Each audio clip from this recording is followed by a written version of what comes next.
جی Mrs ثنا تلاوت. أعوذ بالله من الشيطان الرجيم. بسم الله الرحمن الرحيم.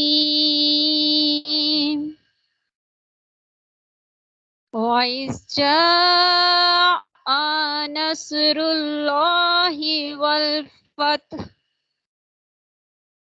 ورأيت الناس يدخلون في سبيل الله فسبح بحمد ربك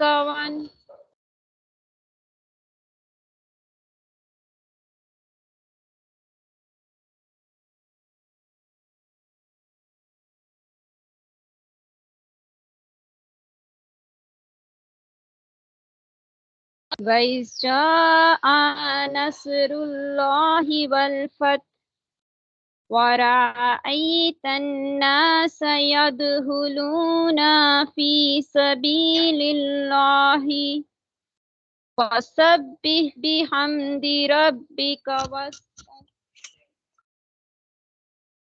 إن شانئك هو التواب. صدق اللہ العظیم. جی جزاک اللہ. نعت بھی سنا دیں ہمیں.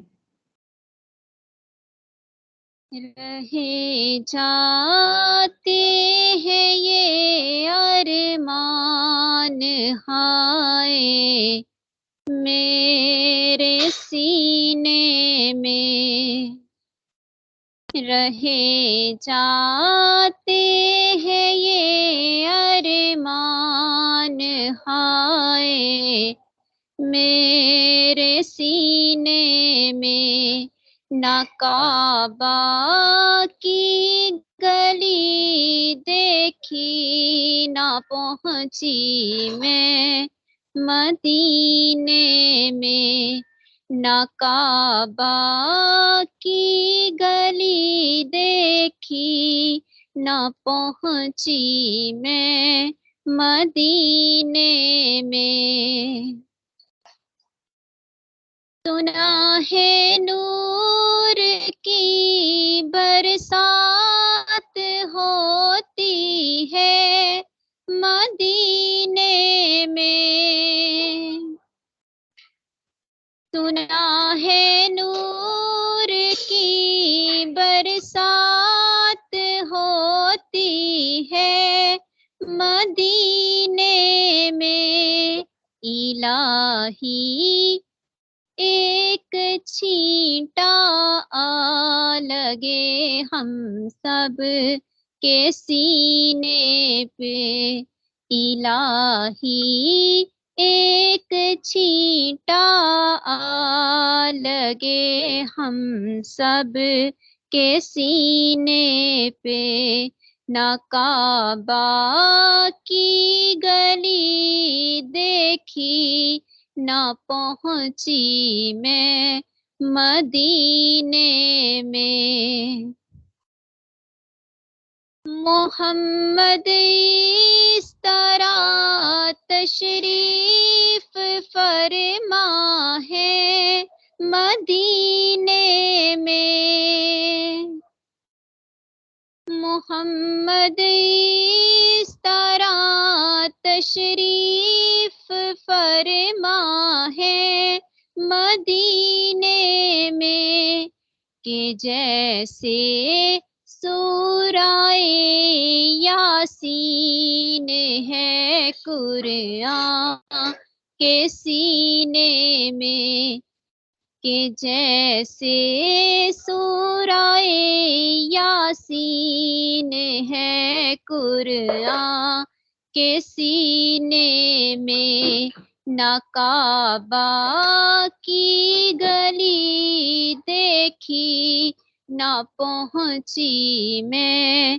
مدینے میں، رہے جاتے ہیں یہ ارمان، ہائے میرے سینے میں نہ کعبہ کی گلی دیکھی، نہ پہنچی میں مدینے میں۔ جزاک اللہ، ماشاء اللہ، آباد رہیں۔ جی مس میمونہ آپ موجود ہیں؟ مائک دیکھتی رہیے گا۔ جی میم میں موجود ہوں، جی بالکل میں دیکھوں گی۔ ٹھیک ہے، میم کیسی ہیں آپ؟ آج جو ہمارا لیکچر ہے اس کو شروع کرنے سے پہلے میں ایک اقتباس آپ لوگوں کو سناؤں گی، اسے سن کے مجھے یہ بتائیں کہ یہ کس ناول کا حصہ ہے۔ اس کے سفید پروں تلے ریت تھی، سفید پر جو ایک دوسرے کے ساتھ کہیں چھو جاتے تو ان میں سے چنگاڑیاں پھوٹنے لگتی کہ ان میں نمی کا ایک قطرہ نہ تھا، خون صرف دل کے ارد گرد گھومتا تھا، پروں میں سوکھ چکا تھا، ان میں دوڑنے والی سرخ نمی خشک ہو چکی تھی، اس زبان کی طرح جو اس کے تالو سے ایک مردہ سانپ کی مانند چپکی ہوئی تھی۔ جسم زندہ تھا، اسی لیے اڑان میں تھا، اڑان کر رہا تھا، پر اس کا رواں رواں چڑیا کے ترہائے ہوئے بوٹوں کی طرح منہ کھولے ہانپتا تھا اور ہم پہ چلے جاتا تھا۔ پرندے کی آنکھوں میں البتہ توانائی تھی، مگر ڈوبتی ہوئی، اور اس کے پنجے پنجے سے اٹھتی ہوئی گرم لو میں جھلس رہے تھے۔ اس نے انہیں سمیٹ کر بدن کے ساتھ لگانے کی کوشش کی، لیکن بدن میں آگ تھا کہ اسے بجھانے کے لیے کہیں نمی کا کوئی سانس نہ تھا۔ اس نے پھر انہیں ڈھیل دے کر لٹکا لیا، اس کے سفید پروں تلے ریت تھی اور وہ اڑان میں تھا۔ یہ کوئی بتا سکتا ہے یہ کون سا ناول ہے؟ میم بہاؤ ناول ہے۔ جی بالکل۔ تو آج کا ہمارا لیکچر ہے ناول بہاؤ کے بارے میں۔ مستنصر حسین تارڑ کا سب سے پہلے ہم تعارف دیکھ لیتے ہیں۔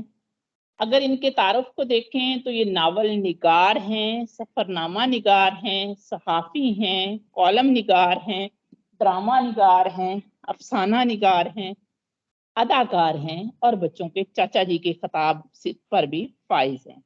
انہوں نے تمام اصناف میں طبع ازمائی کی، لیکن خاص پہچان کیا ہے کہ سفر نامے، بے شمار سفر نامے لکھے، اور ان کے سفر نامے لوازمات پر جو فکشن کے لوازمات ہیں، فکشن کہتے ہیں داستانی اثر، یعنی جس میں کہانی پن ہو، قصہ ہو، وہ فکشن کے جو لوازمات ہیں اس پر ان کے سفر نامے پورے اترتے ہیں۔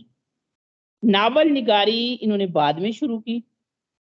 ان کے بارے میں سب سے زیادہ جو اہمیت والی بات ہے وہ یہ ہے کہ پاکستان میں اس وقت سب سے زیادہ ان کو پڑھا جاتا ہے، اور سب سے زیادہ کتابیں ان کی ہیں، یعنی 60 سے زیادہ کتابیں یہ لکھ چکے ہیں۔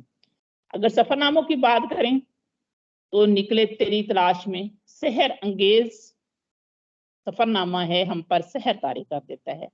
اندلس میں اجنبی، راک، بہاؤ ناول، خسو خاشاک زمانے، غزال شب، جپسی، پکھیرو، الو ہمارے بھائی ہیں۔ بہاؤ پاکستان سے شائع ہوا، سنگ میل پبلیکیشن نے اسے شائع کیا تھا۔ پہلا اردو ناول ہے ان کا مستنصر حسین تارڑ کا۔ اگر اس ناول کی صفحات کی بات کریں تو 272 صفحات ہیں۔ 1992 میں پہلی دفعہ شائع ہوا اور سنگ میل پبلیکیشن نے شائع کیا۔ آج تک یہ اتنا شہرت رکھنے والا ناول ہے کہ کئی اس کے ایڈیشن شائع ہو چکے ہیں۔ تہذیبیو تاریخی ناول ہے۔ موضوع کیا ہے؟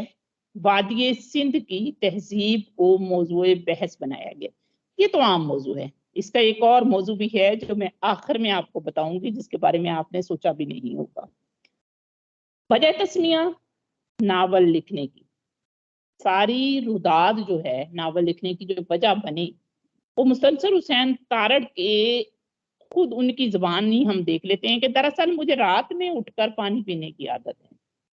मैं साइड टेबल पर पानी से भरा गिलास रख लेता हूँ और मैं शीशे का गिलास नहीं रखता, मुझे पक्के गिलास में पानी पीने की आदत है। पक्के गिलास यानी स्टेनलेस स्टील के गिलास में। तो वो बहुत गर्म रात थी। जब नींद फनूदगी में उठकर मैंने पानी पिया तो एहसास हुआ कि गिलास में मेरे अंदाजे के मुताबिक जहां तक पानी होना चाहिए वो उससे थोड़ा। बैरूनी हिस्से में पानी की ठंड या नमी जहां महसूस होनी चाहिए थी वहां महसूस नहीं हुई। वो पहला मौका था जब बहाव का इब्तदाई ख्याल कि पानी खुश्क हो रहा है मेरे जहन में आया। काबिले गौर बात जो है, जो इस नावल का मरकजी नुक्ता है, पानी खुश्क हो रहा है, ये है। उसके बाद लिखने के बाद मुस्तनज़र हुसैन तारड़ जब कोई नावल या सफरनामा लिखते हैं तो उस पर बाकायदा रिसर्च करते हैं। कहते हैं नावल लिखना मेरे लिए मसला नहीं था, असल मसला ये था कि मैं 5000 साल पुरानी तारीख लिख रहा हूँ तो उसकी ज़बानो बयान कैसी हो। तो नावल लिखने में उतना वक्त नहीं लगा जितना उसकी तहकीक में लिखा। ये बैठते नावल लिखने बैठते 50-60 सफ़हात लिखते, उसे पढ़ते, फिर उसे फाड़ देते, क्योंकि उन्हें उसको पढ़कर अंदाजा होता कि अगर आजकल के दौर में लड़के को लड़की से मोहब्बत हो जाए तो वो कहता है मुझे तुमसे मोहब्बत है। लेकिन जब उन्होंने सोचा, मुंशी प्रेमचंद के अफसानों पे गौर किया, उनके नावलों पे गौर किया, तो उस जमाने में कहा जाता था कि तुमने मुझे वो लिया है।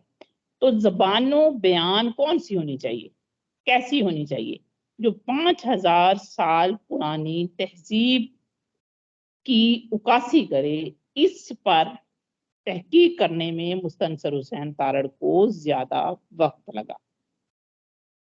अब कहते उसी अरसे में चूंकि ये एक अदीब हैं, राइटर हैं, इन्हें एक क्या कहते हैं थीसिस भी मिला। इसके अलावा ये कहते हैं कि अगर एक्सप्रेशन या जज्बात का इजहार आज इतना ऐसा है तो 60-70 साल पहले या 50,000 साल पहले वो इजहार कैसे होगा, एक्सप्रेशंस को कैसे शो किया जाएगा। फिर वो माहिर लिसानियात अली अब्बास जलालपुरी और फरीद कोटी से मशवरे किए उन्होंने कि उस जमाने में कौन कौन सी जबानें थी। उन्होंने बताया कि ये जबानें इस इलाके में बोली जाती थी। फिर उन्हें बर्कले यूनिवर्सिटी का एक थीसिस मिला, द एंशिएंट टाइमल पोइट्री। बड़ा मजे की और दिलचस्पी वाली बात है कि उसमें पुरानी तहजीबों का जिक्र था और उसको पढ़कर उन्हें पता चला कि तामल और ब्राहिवी दो ऐसी जबानें हैं जिन्होंने द्रावड़ी जबान से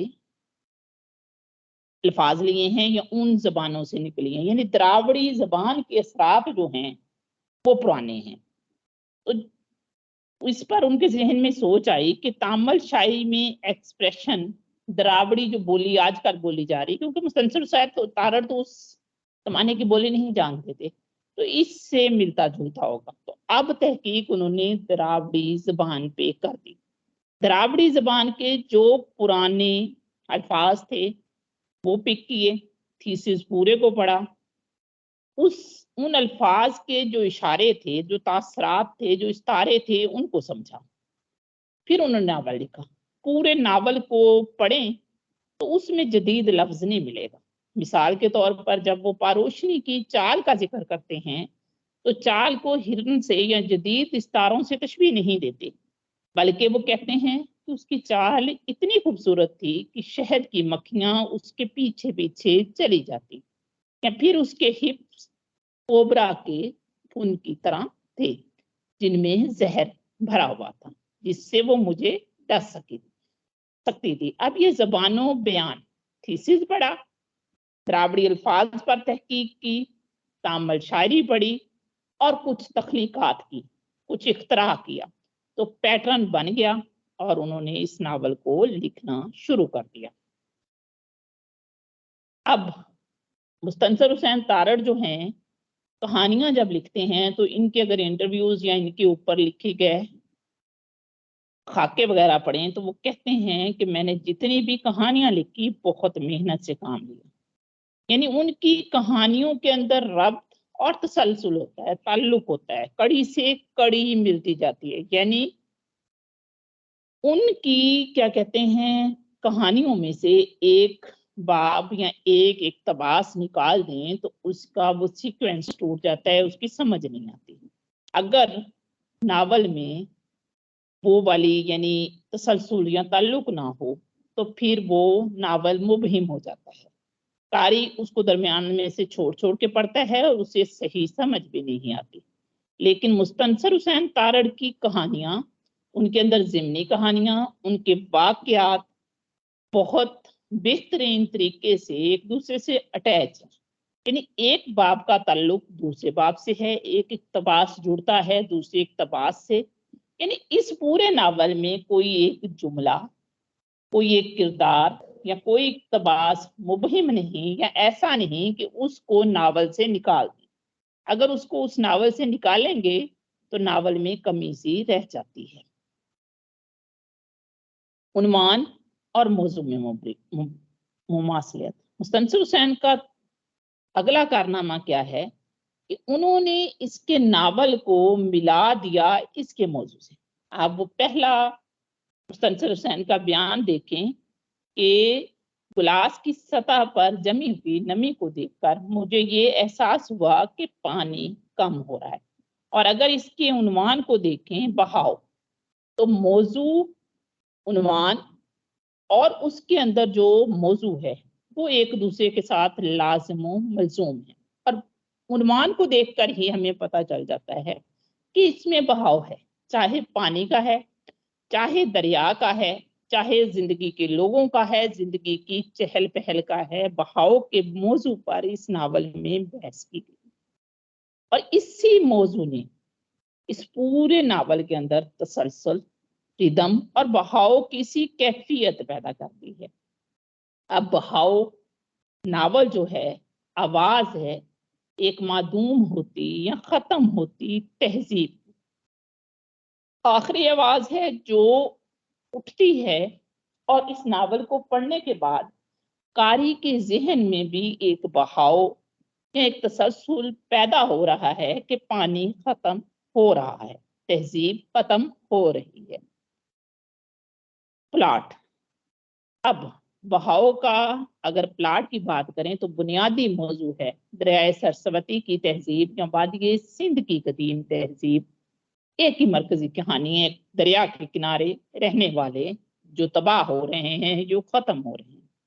लेकिन इस मरकजी कहानी को मुकम्मल, खूबसूरत और बामानी बनाने के लिए उसके अंदर तख्लीककार ने यानी तारड़ ने बहुत सी ज़िमनी कहानियों की ऐसी बनत की है कि ये कहानियां जो हैं उस मरकजी कहानी का हिस्सा दिखाई देती हैं। और वो तहजीब मुकम्मल ही तब होती है जब इन कहानियों को उसके साथ जोड़ा जाए। तहजीब को तमाम पहलुओं और उसके साथ छोटी छोटी कहानियों के साथ मिलाकर हमारे सामने उभारा गया है। जैसे कहानियों को अगर हम उन्वानों के साथ देख लें तो एक कहानी हो गई दरिया कैसे बह और खुश्क रहा है, वहां काश्तकारी कैसे होती है, तर्ज बूतोबाश कैसा है, रहते कैसे हैं, माल मवेशी कैसे चराते हैं, खाना कहाँ से लेते हैं, उनके रस्म रिवाज क्या हैं, उनके अंदर कौन सी तोहिमात हैं, उनका तर्ज जिंदगी क्या है। मुआशी समाजी गर्ज के हर मसले को इस नावल में बयान किया गया है और इस तरह बयान किया गया है कि मुकम्मल तफसील से बयान किया गया है। नावल को पढ़ने के बाद हमें अंदाजा होता है कि मुस्तनसर हुसैन तारड़ का मुशाहिदा बहुत कमाल का है और उसको फिर वो एक्सप्रेस भी उसी लिहाज से करते हैं। थीम, इस नावल का थीम है कि पुरानी तहजीब की जगह नई तहजीब ले रही है, खंडर की जगह इमारत और पुरानी की जगह नई चीजें, इस सब की तख्लीकियत आदमी के होने से वाबस्ता है। जब आदमी ही ना रहा तो नई चीजें तख्लीक नहीं होंगी, यानी इंसान के वजूद से इन चीजों की बका है। यही इस नावल का थीम है। और सबसे हैरान कुन चीज जो है मुस्तनसिर हुसैन तारड़ का मजबूत तखय्युल। देखिए, उसी तखय्युल के जोर पर उन्होंने उस दरिया के किनारे बसने वाली पुरानी तहजीब को हमारी आंखों के सामने ला खड़ा किया।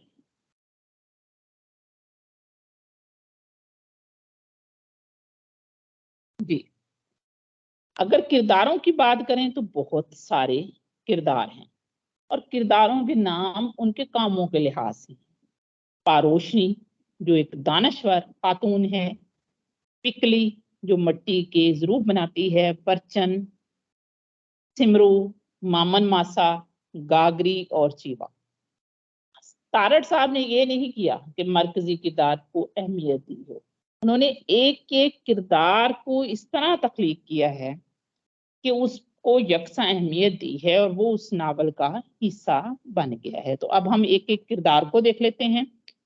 सबसे अहम किरदार पारोशनी, ताकत का निशान है, दूरंदेश है, सालों से बरचन का इंतजार कर रही है और उसका इंतजार कर रहा है समरू। वो मोहरें बनाता है और पारोशनी को देख देख कर खुश होता है और पारोशनी इंतजार कर रही है बरचन। बरचन कौन है? बरचन मकीन इसी बस्ती का है, लेकिन जैसे हमने गुलाम बाग में देखा था कि अर्जल नस्लें या टप्पर वासी जो एक जगह पे नहीं रहते, तो बरचन भी इस बस्ती का किरदार है, लेकिन उसकी आदत क्या है कि वो जगह जगह घूमता है और अक्सर व बेशतर सफर में रहता है, नई नई दुनिया तख्लीक करता है। पिकली कुम्हारन है, उसका आवा है, आवे में बर्तन डालती यानी भट्टी है और उसमें उन बर्तनों को पकाती है। और वो बर्तन जो बनाती है वो सिर्फ बर्तन नहीं होते, उन पे नक्शो निगार बनाती है, फूल बूटे बनाती है और पिकली ही पारोशनी की शादी पर उसे सजाती संवारती है। यानी दूसरा काम उसका होता है दुल्हनों की आराइश का। घाघरी, वो उसको कहते हैं भुक्खड़। भुक्खड़ क्यों कहते हैं? कि वो जाती हुई चील को कोई चीज मार कर गिरा लेती थी और उसे खा जाती थी, यानी उसके पेट की भूख का दारो मदार उसके निशाने पर था। आसमान पे उड़ती हुई चील को वो शिकार कर लेती थी, मगर उसके बारे में मशहूर है कि एक दिन उसे एक चील ने या एक बुक्कड़ ने ऐसी नजरों से देखा कि दोबारा कभी उसने उसका शिकार नहीं किया। मामन मासा और जीवा दोनों दरवेश टाइप किरदार हैं और अलामत हैं मियाँ बीवी की। मामन मासा जो है वो रुखों या जंगल में रहता है, चीवा भी वहां जाकर उसे मिलता है। अब ये दोनों मर्द हैं। धरवा है एक किरदार जिसका काम है मुकद्दस बैलों को चारा वगैरह देना। अब इन किरदारों के नामों से ही हमें कुछ ना कुछ उस कदीम अहद की तहजीब और मुआशरत और नफ्सियात का अंदाजा होता है। डोर का एक किरदार है, मंजो दौड़ों में वो जाता है जैसे आजकल लोग जाते हैं मजदूरी की तलाश में, और ईंटों के भट्टे पर ईंटें बनाते बनाते यानी इस कदर मजदूरी करता है कि कुब्बा हो जाता है, यानी झुक्की कमर हो जाती है। और डोरगा इस बस्ती का बाशिंदा नहीं, बल्कि वो बर्चन की मोहब्बत में उसके साथ साथ मंजो दाड़ो से गागरा किनारे इस बस्ती में आया और यहाँ रहने लगा।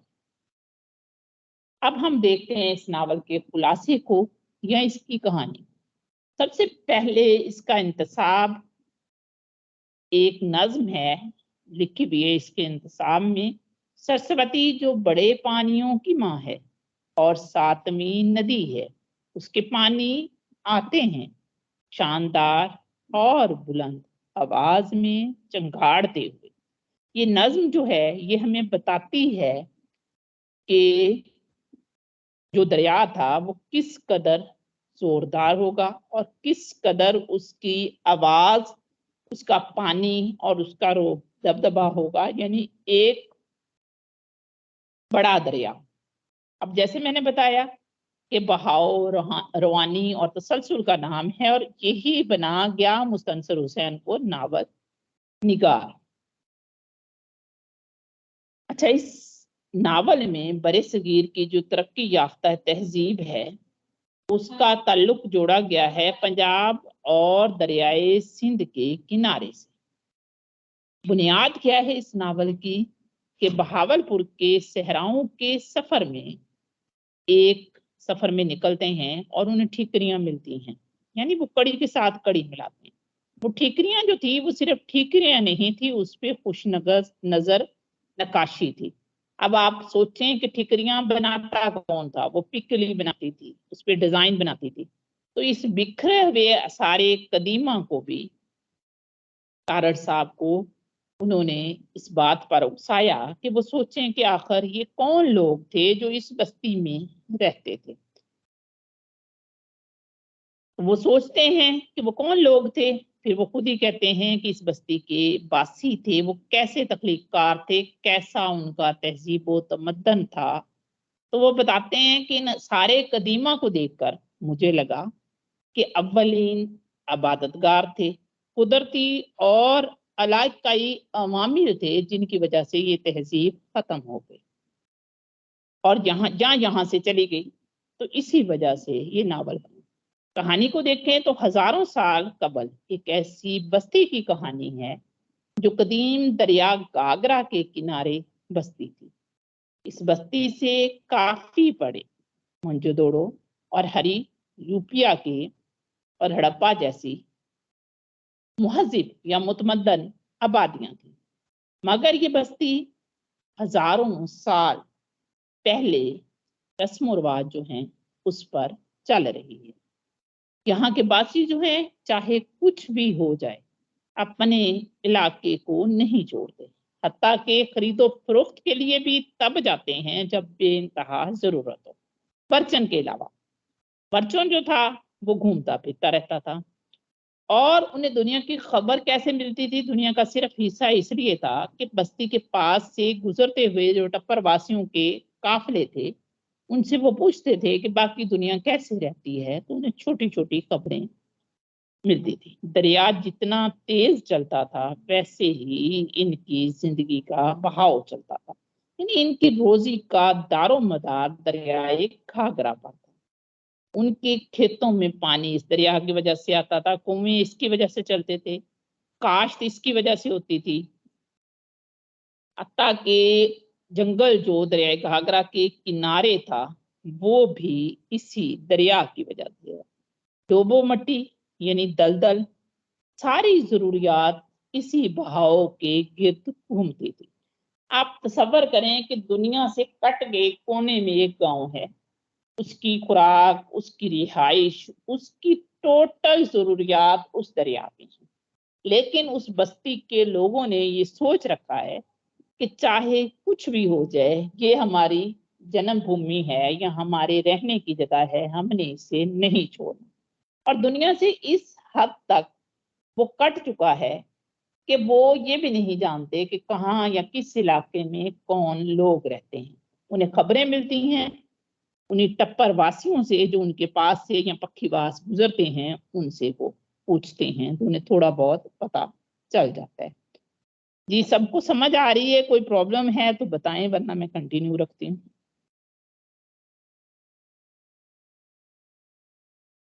मैम आप कैरी ऑन कीजिए, अच्छे तरीके से ही समझ आ रही है। और अगर किसी का कोई सवाल हुआ तो फिर आप पे डिपेंड करता है। आप ठीक है, एंड पे लेंगे। अब जी जी दरियाए घाघरा जो है वो सदियों से चल रहा है, बह रहा है, उसके बहाव में कमी नहीं आती। तो बस्ती में जिंदगी का बहाव भी वैसे ही चल रहा है, उसमें वैसे ही तसलसल है। जिंदगियां, लोगों की नस्लें अपनी कुदरती या तबई मौत आती है उन्हें और वो उस बस्ती में रहते हैं। लेकिन किस्मत की सितम ज़रीफी देखें कि आहिस्ता आहिस्ता बस्ती کہ میں زندگی کا بہاؤ کم ہوتا ہے. کیسے کم ہوتا ہے؟ کہ دریا کا بہاؤ کم ہو جاتا ہے. جیسے جیسے دریا کا بہاؤ کم ہوتا ہے ویسے ویسے بستی میں زندگی کم ہوتی جاتی ہے، کیونکہ انہیں خوراک نہیں ملتی. دنیا سے تو پہلے ہی ان کا تعلق نہیں تھا. آخر کار دریا خشک ہو جاتا ہے اور اس بستی کے قدیم باسی اپنی قدیم سوچ کو رکھتے ہوئے کہ بڑے پانی آ جائیں گے ادھر ہی سوکھتے رہتے ہیں، بڑے پانی نہیں آتے. اور آخر کار تارڑ کا یہ ناول گھاگرا کے بہاؤ کے ختم ہونے پر اور خشک سالی پر ختم ہو جاتا ہے. اب یہاں سے ایک نئی کہانی شروع ہوتی ہے. میں شروع سے ناول کے شروع میں لے آتی ہوں، جس پکھیرو کی بات میں نے کی تھی کہ ناول کے آغاز میں ہی ایک سفید رنگ کے پکھیرو کی روداد ہے، جس کا عجیب و غریب حلیہ کردار اس مقام پر پہلے کیا کہتے ہیں مامن ماسا، سرسوتی، گھاگرا، پکلی، سمرو اور سب سے پہلے پاروشنی، یہ شروع میں ہی کردار ہمیں نظر آتے ہیں. تو قاری جو ہے اس ناول کے اندر داخل ہونے میں اسے کچھ وقت لگتا ہے، اسے سمجھ نہیں آتی. پھر اس ناول کا سحر جو ہے قاری کو اپنے بہاؤ میں لے لیتا ہے. تہذیب کی بات تو واقعہ ہی ہے. اب آگے دیکھیں کہ اس ناول میں اور کون کون سی بات ہے. اب اگر ہم سوچیں تو بہاؤ اردو زبان میں واحد ناول ہے جو ماحولیاتی تبدیلیوں پر لکھا گیا ہے، اور ہم اسے ابھی تک کیا سمجھتے ہیں کہ یہ وادی سندھ کی تہذیب پر لکھا گیا ہے. یہ واقعی مستنصر حسین تارڑ کی پہچان ہے. لیکن اگر آپ ان کے بیان پہ غور کریں تو انہوں نے کیا کہا ہے کہ گلاس میں پانی کم ہوا، اس کی بیرونی سطح پر پانی کی نمی کم ہوگی، تو اس نے انہیں ناول لکھنے پر اکسایا. یعنی ناول لکھنے کی وجہ کیا ہے؟ ماحولیاتی تبدیلیاں. مستنصر حسین تارڑ کی تشویش کے ماحولیاتی تبدیلیاں یا انوائرمنٹل پولوشن جو ہے وہ ہمارے ماحول کو ختم کر دے گی اگر ہم اس سے چھٹکارا پانے کی کوشش نہیں کریں گے، چاہے وہ 5000 سال پرانی تہذیب ہو چاہے آج کی تہذیب. اگر اس کو ہم دیکھیں تو ناول کا آغاز پرندے کی چولستان یعنی صحرائی علاقے میں اڑان سے ہوتا ہے. ہر طرف پانی ختم ہو سکتا ہے. اس کی علامتوں پہ غور کریں. صحرا نے سبزے کو کھا لیا ہے، یعنی سبزہ ختم ہو گیا ہے اور زمین کے اوپر جو ریت ہے وہ ظاہر ہو گئی ہے. ہر طرف موت ہی موت ہے. پرندہ پانی ڈھونڈتا ہے اور اڑتے اڑتے اس کی رگوں کے اندر جو خون ہے وہ جم جاتا ہے. اس کی ہمت جواب دے جاتی ہے اور آخر کار وہ دریائے گھاگرا کے کنارے ایک ایسی بستی جس کا کوئی نام نہیں ہوتا، اس میں بننے والی جھیل کے سیراب میں زمین پر جا گرتا ہے. دوسرا اشارہ جھیل نہیں تھی، وہ دریا تھا، دریائے گھاگرا، جو اب خشک ہو کے جھیل جتنا رہ گیا ہے. آگے دیکھیں، وہاں بیٹھی ہوئی پاروشنی جو اس ناول کی ہیروئن ہے اسے اٹھاتی ہے اور ایک ہاتھ میں پکڑ کر اس کی کھلی ہوئی چونچ میں پانی ڈالتی ہے اور کوشش کرتی ہے کہ یہ زندہ رہے. لیکن پانی ڈالنے کے علاوہ وہ یہ بھی کہتی ہے کہ تم بھی اس جھیل پر مرنے کے لیے آ گئے ہو. اشارہ کیا ہے کہ جو یہاں رہے گا وہ مرے گا کیونکہ پانی ختم ہو چکا ہے. لوگ اس بستی کے دیکھتے ہیں کہ دور دراز سے پرندے آتے ہیں، وہاں اڑ کر گرتے ہیں، مر جاتے ہیں، لیکن ان کی سوچ دیکھیں وہیں پہ ہے کہ اس طرف دھیان نہیں جا رہا کہ جب ارد گرد کے علاقوں میں پانی ختم ہو رہا ہے، پرندے مر رہے ہیں اور یہاں آ کر دھڑا دھڑ پانی پی کر مر جاتے ہیں، تو ہمارے دریائے گھاگرا میں بھی تو پانی خشک ہو رہا ہے. اس سے بچاؤ کی کوئی ترکیب سوچنی چاہیے. اگلا حصہ ہے جو پاروشنی کی سوچوں کا ہے کہ گلیشیئر سے پانی کے زور سے ٹوٹ کر علیحدہ ہو جانے والے چھوٹے سے سفر کا بیان ہے کہ پہلے برفیلے پانی آتے تھے، پھر گدلے پانی آتے تھے، اور پھر ان برفیلے پانیوں میں جو दरियाए घाघरा में जो हिरवन है, जब उसके बदन को यानी पारोशनी के बदन को वो ठंडा पानी छूता है तो उसे पता चल जाता है। इतनी उसके अंदर अकल होती है कि ग्लेशियर टूट रहे हैं, ग्लेशियर खत्म हो रहे हैं और ये आखिरी ग्लेशियर है और बड़े पानी या ग्लेशियर का सैलाब आने को है। फिर जब पानी का रुख टूट जाता है और बर्फ में से रास्ता बनाकर निकलने वाला थोड़ा थोड़ा पानी उनकी तरफ आता है, तो उस दफा भी पारोशनी जब नहाती है तो उसे एहसास होता है कि अब ग्लेशियर का रुख मुड़ गया है, अब वो कभी भी हमारी तरफ नहीं आएगी। यानी उस बस्ती के रहने वाले लोगों को अंदाजा हो जाता है कि माहौलियाती तब्दीलियां आ चुकी हैं। ताहम इस सारी माहौलियाती तब्दीली को समझते हुए भी बस्ती के लोग दरियाए घाघरा के इलाकों को छोड़कर ग्लेशियर की तरफ सफर करने, उसको समझने या पानी का रुख जिस तरफ तब्दील हुआ है उस तरफ जाने का तरद्दुद नहीं करता, बल्कि अपने ही इलाके में मरने सड़ने के लिए पड़े रहते हैं। और आखिरकार क्या होता है कि वो सब खत्म हो जाते हैं। और रोशनी के अलावा सिमरू को भी बर्तनों में पानी की कमी का एहसास होता है, लेकिन ये नावल हमें चीख चीख कर बता रहा है कि अगर हमने माहौलियाती तब्दीलियों को ना समझा, उनके मुताबिक ना चले, तो एक दिन क्या होना है कि हमारी माहौलियाती तब्दीलियां जो हैं वो हमारी तहजीब को इसी तरह खत्म कर देंगे। ये नावल कंप्लीट हुआ है, उम्मीद है समझ आ गई होगी। फिर भी अगर कोई कुछ पूछना चाहे तो पूछ सकता है, क्योंकि टाइम तो है हमारे पास। दरअसल आज सर की तबीयत थोड़ी सी ठीक नहीं थी, तो इसलिए हफ्ते की बजाय आज भी नावल है। मेरे ख्याल में सर मौजूद हैं। सर अस्सलाम वालेकुम।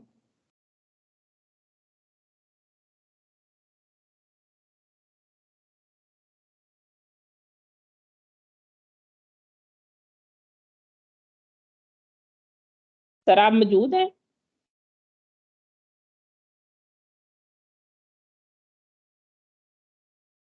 ये कोई कुछ कहना चाहेगा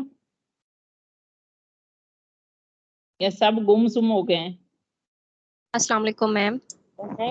वालेकुम बोले। मैम बानो कुब्सिया साहिबा ने फरमाया था ना इस नावल के बारे में कि अगर मुस्तनसर हुसैन तारड़ साहब और कुछ भी ना लिखते, सिर्फ यही नावल इनकी शोहरत के लिए काफी था।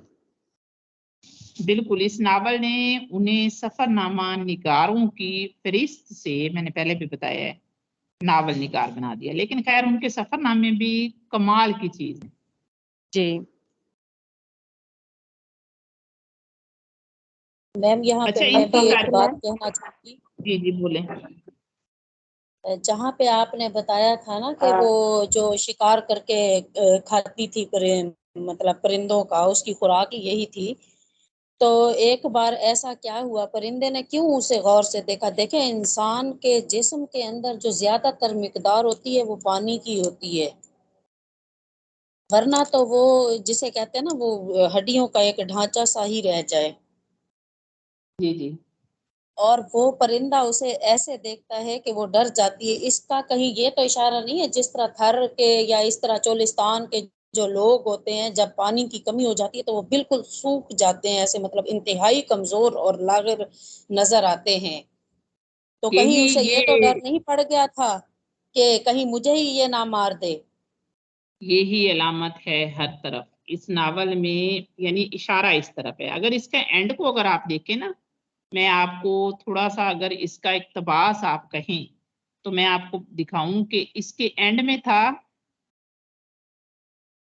कि पारोशी का जुस्सा पसीने में भीगता था और शाम में भी दिखाई देता था। उसके सूखे हुए जुस्से में से हड्डियां जैसे मांस से बाहर आती थी और उसकी आंखें اس کی آنکھیں جو تھی وہ اپنی بڑی ہوتی تھی اور اندھیرے میں دکھائی دیتی تھی، یعنی اس کے جسم پر صرف آنکھیں ہی رہ گئی تھی، وہی میمونہ والا اشارہ کہ ہڈیاں ہی ہڈیاں رہ گئی تھی۔ دھم ہو دھم، پاروشنی کے پیروں میں ریت اس کے پسینے سے گیلی ہوتی تھی۔ دم ہو دم سے بھی یہ اندازہ ہوتا ہے کہ ریت کے اندر پانی کی ذرا سی نمی بھی نہیں تھی۔ گھاگرا کے اونچے کناروں کے اندر اب خشک راستہ آخر تک چلے گا، جس میں صرف ٹھیکریاں ہوں گی اور خشک گونگے ہوں گے، اور پکلی کے آوے سے کبھی دھواں نہیں اٹھے گا۔ چیتر کی چاندنی میں گھاگرا کے پانی کبھی نہیں لشکیں گے، وہ یہ سب جانتی تھی، اور پھر بھی وہ کنک کوٹتی تھی کہ اس کے پاس آدھی مٹھی کنک تھی اور اس کے کھیت ہرے ہونے تھے۔ دم ہو دھم ہو، کنک کوٹنے کی دھم دھم کی آواز اٹھتی تھی اور پاروشنی کے بیڑے سے اوپر ہوتی تھی، پھر پھیلتی تھی اجاڑ چھپڑوں اور ریت سے اٹی گلیوں میں، اور ڈبو مٹی پر جو کبھی تھی، اور وہاں جہاں کبھی رکھ تھے اب ریت تھی اور ایک سوکھی ٹہنی تھی۔ مور کا پنجر تھا جس کے جھاڑو کے رنگ اڑ چکے تھے، اور وہاں جہاں کبھی دریا تھا اور اب اونچے خالی کنارے تھے، اور ان میں پانی کی بجائے دھم دھم کی آواز ٹھہرتی تھی اور تیرتی تھی۔ آپ کو اس سے بھی اندازہ ہو گیا ہوگا کہ یہ ناول پورے کا پورا سمجھیں علامتوں کا جنگل ہے۔ جی نمونہ کچھ کہنا چاہ رہی اس تھی؟ میں میم جزیات نگاری کا بھی بیان، یعنی ایک ایک جز کو بیان کیا گیا ہے۔ اب میں اقتباس تو نہیں یہاں پہ بیان کر سکتی کیونکہ مجھے وہ منون یاد نہیں ہے۔ اس کے علاوہ جو بات ہے نا وہ جسے میں اکثر ایک چھوٹے سے جملے میں ہی قید کر دیتی ہوں یا لفظ میں کہ سیگمنٹ پرائڈ، اب سب کہیں گے کہ سب ناولوں میں یہ آتا ہے، تو جنسیات کی جو جنسی ضروریات ہیں یا وہ بھی اس میں نا اس کی جنس کو بھی بڑا نمایاں کر کے ایک جزیات کے ساتھ، جزیات نگاری کے ساتھ بیان کیا گیا ایک اقتباس میں۔ تو جی فرائڈ کے نظریات بھی اس ناول میں ملتے ہیں، واقعی اس جہاں کے پہ دو مردوں سے علامات ہے نا۔ تعلقات تھے۔ پاروشنی جو مرکزی کردار ہے اس کے بھی دو مردوں سے تعلق تھے، جی آپ جی نے تو پڑھ رکھا ہوگا نا؟ میم اب میں نا بھول ہی پڑی ہوں، لیکن میرا دل چاہ رہا ہے کہ دوبارہ پھر سے پڑھوں اس کو۔ میں بتاتی ہوں، وہ ورچن کا انتظار کرتی ہے، اور سمرو جو سمرن ہے اس کا کرتا ہے۔ اس کا انتظار کرتا ہے۔ ورچن آتا ہے، وہ اس سے، یعنی اس بستی میں شادی تو ہوتی نہیں ہے، جسمانی تعلق تھا، تو جب ورچن آتا ہے تو وہ باقاعدہ اس کی دلہن بننے کی کوشش کرتی ہے، تو باقاعدہ سجتی سنورتی ہے اور ورچن کے پاس جاتی ہے، لیکن جب رات آدھی سے زیادہ گزر جاتی ہے تو وہ ورچن کو چھوڑ کر سمرو کے پاس چلی جاتی ہے، تاکہ دو مردوں سے ریلیشن کی وجہ سے اس کی جو اولاد پیدا ہوتی ہے وہ بیٹا ہوتا ہے اور وہ بھی مرا ہوا ہوتا ہے، اور اس کو بھی وہ اسی ریت میں دبا دیتی ہے۔ تو یہ یعنی وہ ایک، اگر عورت کی آزادی کی بات کریں تو یہ ایلیمنٹ بھی ہے کہ پاروشنی آزاد تھی کہ وہ کس کے ساتھ رہے، اس ناول میں یہ بھی بتایا گیا ہے ہزاروں سال پہلے۔ میم اور یہ بات یہاں پہ ان بچوں کے ساتھ بھی واضح کریں کہ یہ مطلب اس میں جو تہذیب دکھائی گئی ہے اور جو کردار ہیں وہ سارے کے سارے ہندو کردار ہیں، یعنی مسلمان کوئی کردار اس میں نہیں ہے اس ناول میں، ساری ہندوانہ تہذیب ہے، کہیں وہ اس کو اسلامک اس میں نہ لے کے آ جائیں۔ بچے مطلب کچھ بچے پرائیویٹ امیدوار کے طور پر امتحانات دیتے ہیں، کچھ بچے مطلب ریگولر پڑھتے ہیں، لیکن اس دیکھیں طریقے سے یا اتنی وہ گہرائی میں نہیں تہذیب جو پڑھتے۔ ہے وہ سالوں پرانی ہے، اس وقت یعنی صوفیہ کرام یا مسلمانوں کا یہاں نہیں آنا ہوا تھا۔ جی بالکل، میں یہی کہنا چاہ رہی تھی تاکہ وضاحت ہو، بچے جب پڑھیں تو وہ یہ بات ذہن میں رکھ کر پڑھیں، ان کو کسی قسم کا ابہام نہ ہو یا وہ ان کے ذہنی خیالات جو ہیں وہ منتشر نہ ہو۔ جی سمیرا کا میسج ہے چیٹ باکس میں کہ نیئر صاحب نے اس ناول پہ بہت زیادہ سوالات کی، تو اس کو ذرا کوشش کریں اقتباس اثر پڑھ لیں، لیکن یہ ہے کہ تھیم آپ کو سمجھ آ گئی ہے۔ ابھی کوئی کچھ اور کہنا چاہتا ہے تو بول سکتا ہے، ورنہ پھر ہم اینڈ کرتے ہیں، آج تھوڑی دیر پہلے بھی اینڈ ہو جائے گا۔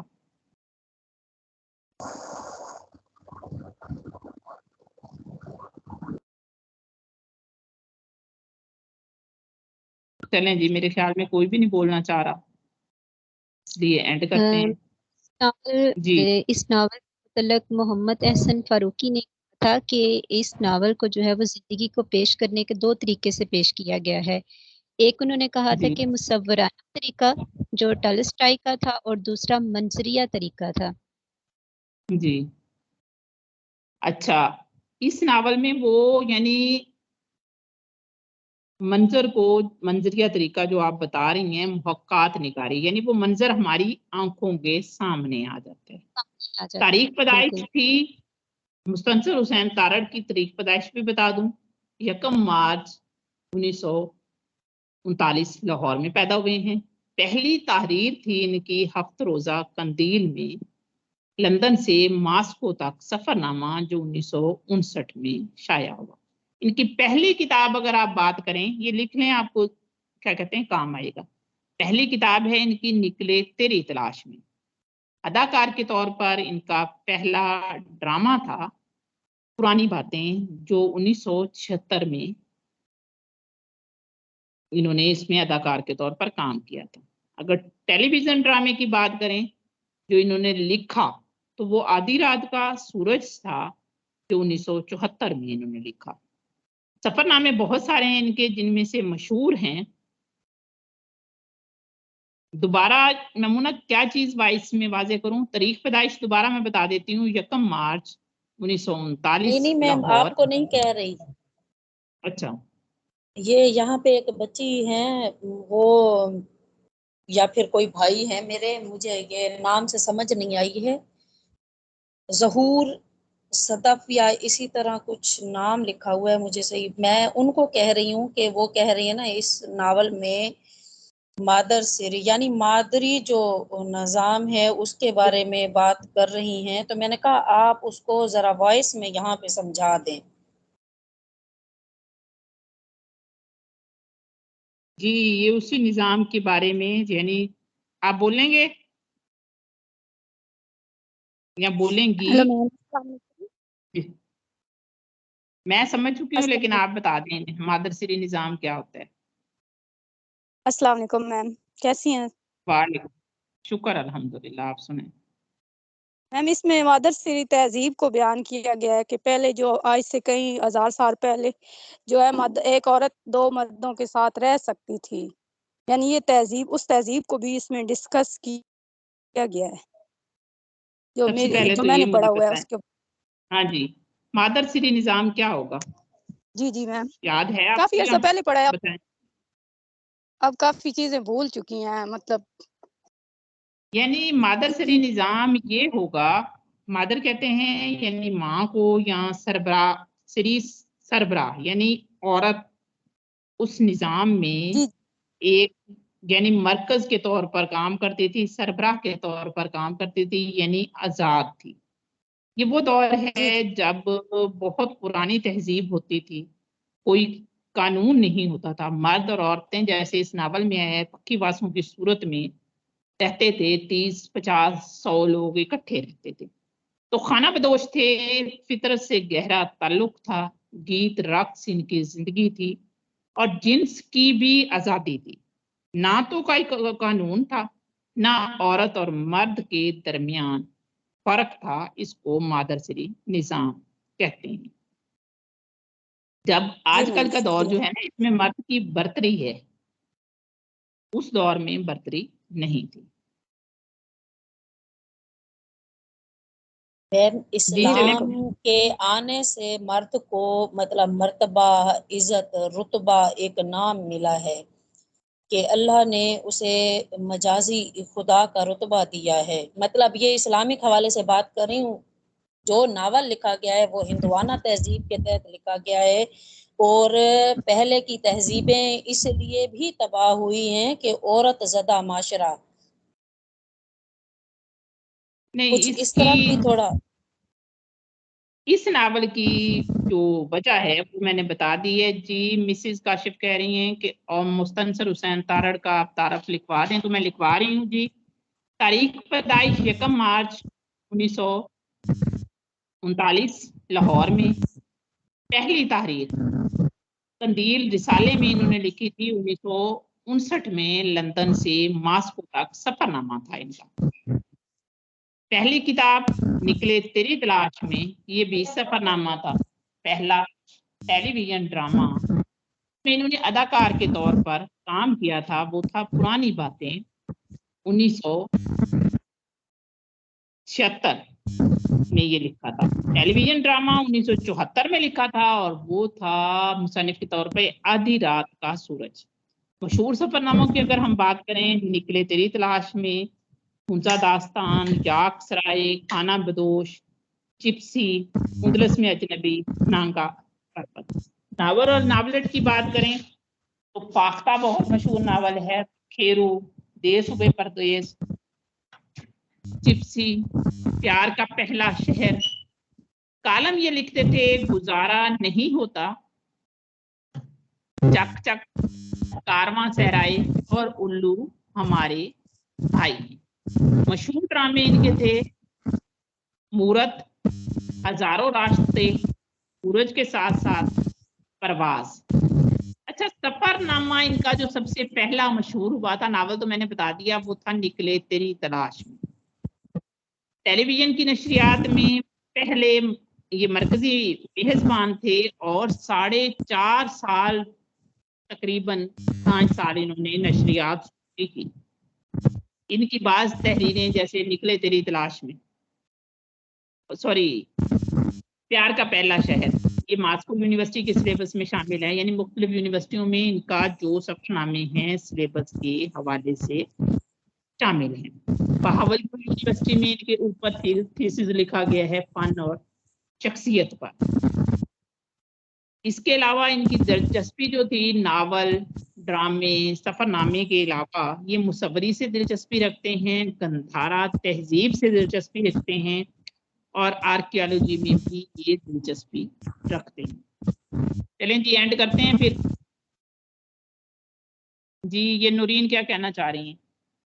अस्सलाम मैम। वालेकुम अस्सलाम। मैम, जो मदर सिरी के बारे में बात कर रहे थे, तो जो मुझे थोड़ा समझ में आई है बात, वो इस तरह से आई है कि क्योंकि उस वक्त वो ये तो ताल्लुकात जो होते हैं वो अपनी मर्जी से बनाए जाते थे, तो बच्चे की जो पहचान है वो माँ की वजह से होती थी कि ये फलां का बच्चा है, जैसे आज बाप की वजह से होती है, शायद ये उससे रिलेट नहीं करता। वो सारा कुछ आप बता रही हैं बिल्कुल सही है। यानी मैंने बताया है कि मदर माँ सिरी यानी सरबराह, यानी वो उसकी वजह से नस्ल, उसकी वजह से तहजीब, वो ताल्लुकात बना सकती थी, हाकमियत उसी को थी।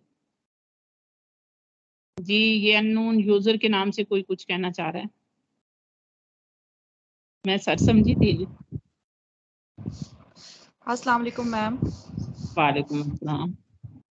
मैं ये पूछना चाह रही थी कि इस नॉवल के बारे में आपने कहा ना जैसे कि ये अहम है, तो मैम इसमें हमें इंटरव्यू के हवाले से किन किन सवालात को मतलब ज़्यादा गौर व फिक्र में लाना है कि पूछने वाले पे डिपेंड करता है। वैसे आमतौर पर थीम, ज़बानो बयान, कहानी, कुछ सवाल ऐसे ही किए जाते हैं, जो कुछ बताया गया है बस इसी में से आ जाएगा। जी बेहतर मैम, थैंक यू। ओके, चलें जी, एंड करते हैं। अल्लाह हाफिज। अल्लाह हाफिज मैम।